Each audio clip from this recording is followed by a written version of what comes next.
Košarkaši Napretka izgubili su meč na svom terenu u 8. kolu druge muške lige Srbije. Bolji u ovom susretu bili su košarkaši Borca iz Zemuna 56-75, po četvrtinama 10-20, 18-19, 16-19, 12-17.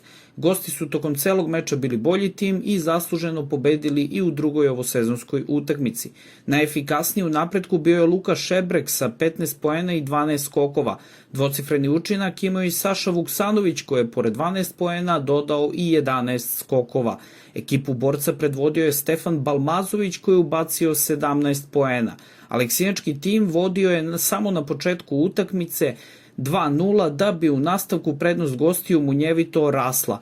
Loša igra u odbrani kao i bezidejni napadi domaćeg tima upotpunjeni su velikim brojem izgubljenih lopti, čak 23.